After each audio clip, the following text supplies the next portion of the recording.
Bonjour à tous, c'est de ma cuisine que je vous retrouve pour une petite recette aujourd'hui, en ce samedi.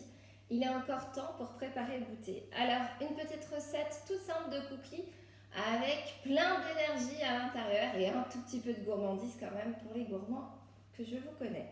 Alors, pour ça, vous aurez besoin soit d'une grande banane bien mûre. Alors, moi j'en ai deux petites, donc je vais utiliser deux petites. Si vous avez des plus grandes, vous en utilisez qu'une. Vous avez besoin aussi de chocolat. Si vous avez des pépites de chocolat, ça ira très bien. Je n'en avais plus, confinement oblige. J'ai utilisé du chocolat que j'ai de pâtisserie et je l'ai coupé. Et vous aurez besoin aussi de flocons d'avoine.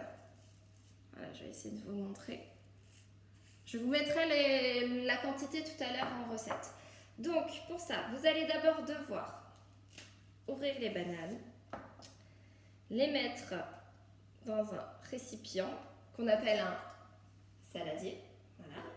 Vous prendre avec vous une fourchette et vous pouvez commencer à écraser. Donc vous écrasez la banane. D'accord? Il faut que ça fasse en fait une petite purée de banane. Donc je vais vous montrer le résultat. Donc vous écrasez bien. Voilà. Il faut que ça ait à peu près cette consistance. Donc je vais rajouter la deuxième. Je rappelle que si vous avez une grande banane, ça suffira amplement.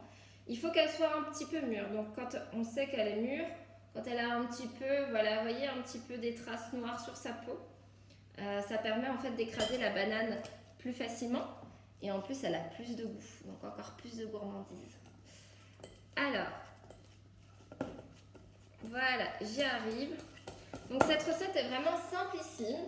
Ça vous prend 5 minutes et en plus vous avez un petit goûter qui est sans sucre ajouté. C'est-à-dire que plein d'énergie et en plus c'est gourmand. Donc ma fille en raffole et c'est facile à faire. Vous aussi les enfants, vous pouvez le faire seul en fait, hein, tout simplement. C'est vraiment des petites recettes que je vais vous mettre qui ne sont pas très compliquées et certaines que même vous pouvez faire tout seul. Donc, je vous montre un petit peu la texture de la banane écrasée. Voilà. Donc, j'ai ma banane qui est bien écrasée. À cela, je vais rajouter mes flocons d'avoine. Tout simplement, dessus. Et bien évidemment, le chocolat.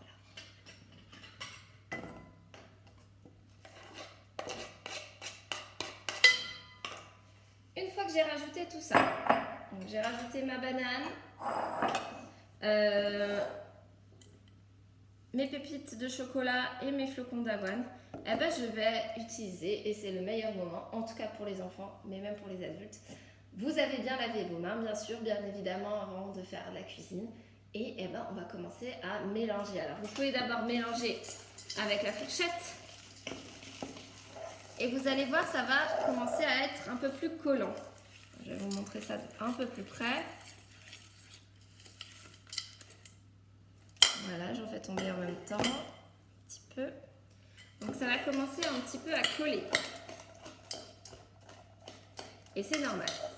Alors aujourd'hui, j'ai fait au plus simple, mais pour les gourmands ou les gourmandes comme moi, ceux qui aiment les amandes ou les noisettes, d'habitude je rajoute encore des amandes et des noisettes que j'ai broyées un petit peu et ça rajoute un petit croquant, c'est délicieux. Mais aujourd'hui j'en ai fait pour que mon petit garçon de 1 an puisse aussi en manger, donc sans noisettes, sans amandes.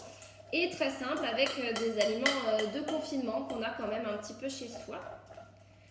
Donc, allez, c'est parti.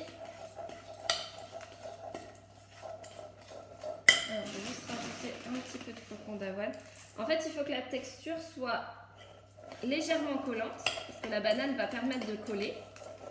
Mais il faut aussi que vous ayez un peu de mâche. Donc, je vous mettrai la quantité après. Voilà. Voilà, ça y est, votre mélange est fait. Il est prêt. C'est terminé.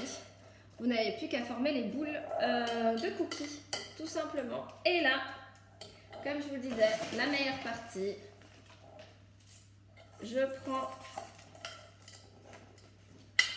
un petit peu, je prends ma main donc, qui est propre bien évidemment, je prends un petit peu dans ma fourchette et puis je prends et je mets au creux de ma main et là, je forme les boules.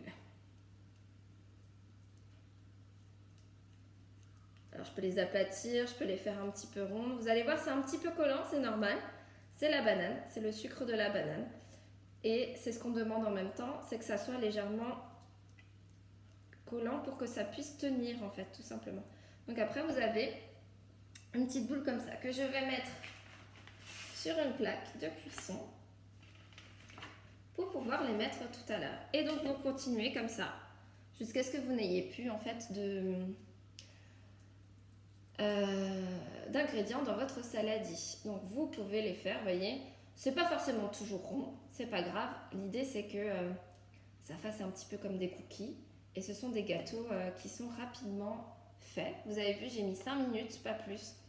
Et en cuisson, il faudra mettre donc votre four sur 180 et les cuire à peu près 15 à 20 minutes. Tout dépend si vous voulez qu'ils soient un peu bien grillés ou enfin bien dorés ou pas. Moi j'aime bien environ 15 minutes parce que du coup vous sentez encore la banane à l'intérieur qui est assez moelleuse. Et ça, c'est délicieux. Avec le chocolat fondu, vous m'en direz des nouvelles. Alors, je vais finir tranquillement et puis je vous montrerai le résultat tout à l'heure à la fin de la cuisson. Donc c'est à vous de jouer. C'est aussi simple que ça. Et les enfants, vous pouvez le faire tout seul. Donc j'attends vos photos de vos cookies réussis tout seul et en espérant que vous allez vous régaler. Je vous dis un bon week-end et à lundi.